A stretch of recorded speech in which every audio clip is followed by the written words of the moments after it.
Ada berkat di balik pemuritan.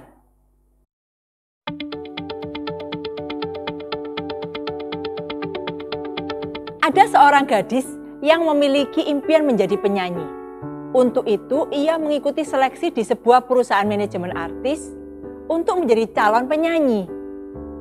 Ia lolos seleksi dan berkesempatan mengikuti berbagai pelatihan seperti vokal dan menari yang memakan waktu bertahun-tahun untuk mempersiapkannya menjadi seorang penyanyi profesional. Sayangnya, setelah 4 tahun mengikuti proses yang berat, ternyata ia gagal melewati seleksi terakhir. Kegagalan itu tidak hanya berarti ia batal menjadi penyanyi, tapi ia juga gagal memenuhi harapan ibunya. Ternyata ibunya lah yang paling menginginkannya menjadi penyanyi, karena dulu sang ibu dilarang oleh neneknya.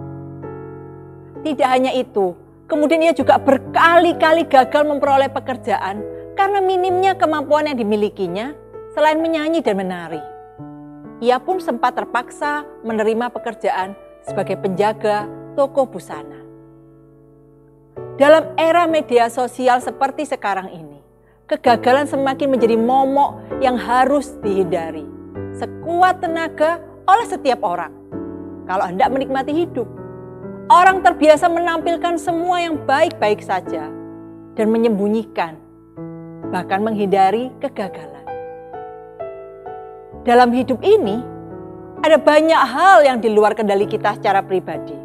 Karena itu, seberapapun kerasnya kita berusaha, kegagalan masih bisa terjadi kapan saja dan dalam berbagai bentuk. Gagal melakukan sesuatu dengan baik, gagal mencapai target atau prestasi, gagal menunjukkan karakter yang baik. Gagal dalam menjalin hubungan, gagal menjaga kesehatan, bahkan bisa juga gagal menaati firman Tuhan alias berbuat dosa.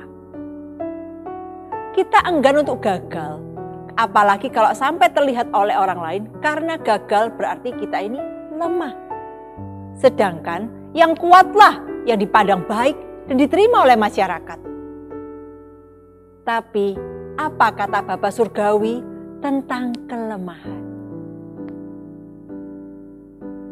Dalam 2 Korintus 12 ayat 9, versi Bahasa Indonesia Masa Kini atau BIMK dikatakan, tetapi Tuhan menjawab, aku mengasihi engkau dan itu sudah cukup untukmu. Sebab kuasaku justru paling kuat kalau kau dalam keadaan lemah. Kata Paulus, itu sebabnya saya lebih senang membanggakan kelemahan-kelemahan saya. Sebab apabila saya lemah, maka justru pada waktu itulah saya merasakan Kristus melindungi saya dengan kekuatannya. Ayat inilah yang akan menjadi dasar supaya kita dapat menemani dan membantu orang-orang yang gagal dan lemah, termasuk anak-anak rohani kita.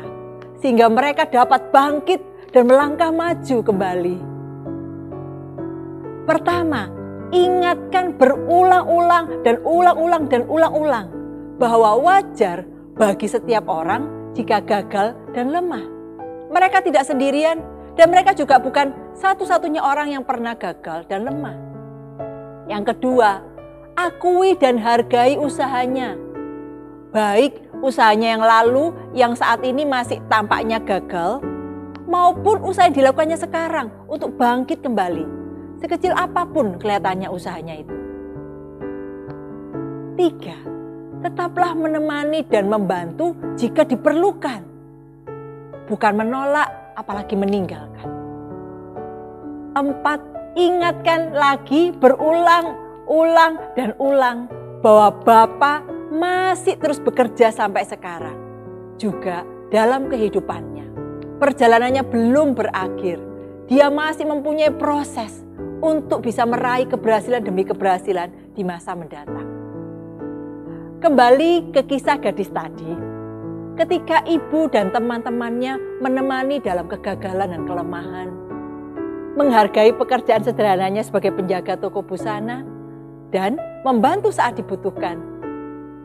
Justru ia mulai menemukan berbagai potensi yang selama ini tak disadarinya.